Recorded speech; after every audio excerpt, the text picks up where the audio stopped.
مذہبی کتابیں جلانے کی اجازت دی جائے، سویڈن پولیس کو درخواستیں موصول۔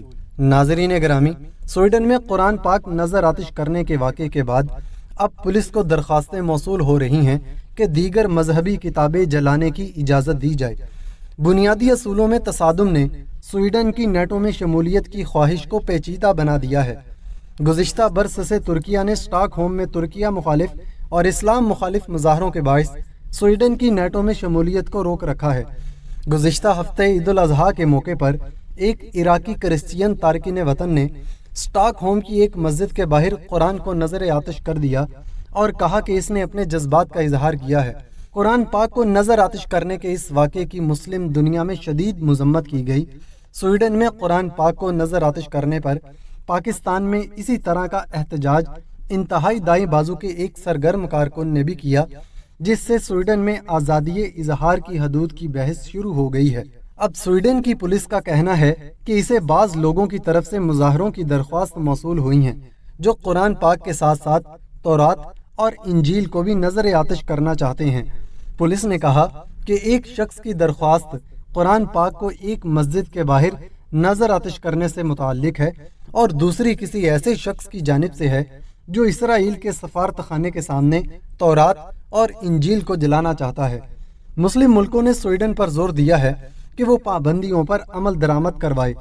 پاکستان کے سابق وزیر اعظم نے جمعے کو قرآن کے تقدس کے دفاع کا دن منانے کا اعلان کیا ہے، جبکہ قرآن پاک نظر آتش کرنے کے واقعے پر پاکستان کی پارلیمنٹ میں گفتگو کی جائے گی۔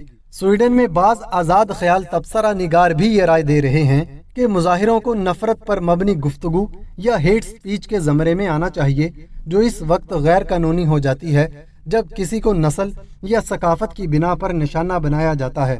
لیکن سویڈن میں بہت سے لوگوں کا خیال ہے کہ مذہب پر تنقید کی اجازت ہونی چاہیے، خواہ اس مذہب کے پیروکار اس تنقید کو جارحانہ ہی تصور کیوں نہ کریں، اور یہ کہ سویڈن کو توہین مذہب کے قوانین دوبارہ نافذ کرنے کے دباؤ کی مزاحمت کرنی چاہیے۔ کرسچین اکثریت والے مگر سیکولر اسکینڈینیویا کے ملک سویڈن میں یہ قوانین عشروں پہلے ترک کر دیے گئے تھے۔ میگنس رینسٹوپ سویڈش ڈیفنس یونیورسٹی میں سینیٹر فار سوسائٹل سیکیورٹی کے ایڈوائزر اور دہشت گردی کے موضوعات کے ماہر ہیں۔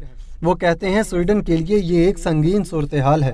سویڈن کے جنوبی شہر ہیلسنگ برگ میں پولیس کے سربراہ نے بدھ کے روز کہا کہ انہیں ایک تیسری درخواست موصول ہوئی ہے جس میں کسی مذہبی کتاب کو جلانے کی اجازت طلب کی گئی ہے۔ پولیس نے تینوں درخواستوں کے بارے میں ابھی فیصلہ نہیں کیا ہے، تاہم سیک فریٹسون نے کہا سویڈن میں آزادی اظہار ہے، ہم ان لوگوں کا بھی احترام کرتے ہیں جو مختلف نظریہ رکھتے ہیں اور جو کسی اور کے جذبات کو ٹھیس پہنچا سکتے ہیں۔ ہمیں قانون کو دیکھنا ہوتا ہے اور ہم یہی کرتے ہیں۔ اسٹاک ہوم پولیس نے اس سال کے شروع میں قرآن پاک نظر آتش کرنے کے حامل احتجاج کو روکنے کی کوشش کی تھی، مگر عدالت نے یہ کہہ کر انہیں ایسا کرنے سے روک دیا کہ ایسے عمل کو سویڈن کے قانون کے تحت تحفظ حاصل ہے۔ عدالت کے اسی فیصلے کو مد نظر رکھتے ہوئے پولیس نے گزشتہ ہفتے اس عراقی شخص کو نہیں روکا جو عید الاضحیٰ کے دن قرآن پاک کو نظر آتش کر رہا تھا۔ سویڈن میں مسلم رہنماؤں نے اس واقعے کی سخت مذمت کی، لیکن سب سے زیادہ رد عمل مشرق وسطیٰ میں ظاہر کیا گیا۔ بغداد میں مشتعل ہجوم سویڈن کے سفارت خانے پر چڑھ دوڑا۔ اسلامی تعاون کی تنظیم OIC نے قرآن پاک کو جلانے کی اجازت دینے پر سویڈن پر تنقید کی اور اس عمل کی شدید مذمت کی۔ ایران نے سویڈن کے لیے اپنے نئے سفیر کو جانے سے روک دیا۔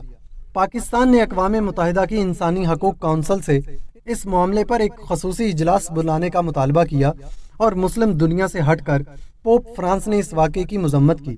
مظاہرین 22 جنوری کو ترکی میں سویڈن کے سفارت خانے کے باہر دائیں بازو کے انتہا پسند پالوڈن کی تصویر نظر آتش کر رہے ہیں۔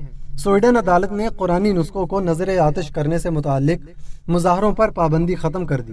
اسی دوران سویڈن کی حکومت نے ایک بیان جاری کیا کہ وہ سویڈن میں اسلاموفوبیا کے تحت ایک فرد کے اس عمل کی شدید مذمت کرتی ہے اور یہ کہ اس سے کسی طرح بھی سویڈش حکومت کے نظریات کی عکاسی نہیں ہوتی۔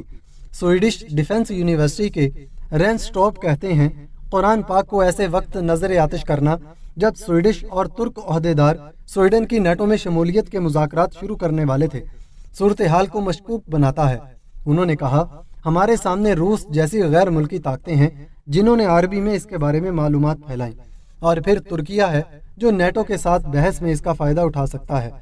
تاہم جس شخص نے قرآن پاک نظر آتش کیا، اس نے سویڈن میڈیا کو بتایا کہ اس کا ہدف اسلام تھا، نیٹو کے لیے سویڈن کی درخواست نہیں۔ اگرچہ روس کے یوکرین پر حملے کے بعد نیٹو میں توسیع کی ہنگامی ضرورت محسوس کی گئی ہے، مگر اس کے لیے نیٹو کے تمام موجودہ ارکان کی منظوری لازم ہے۔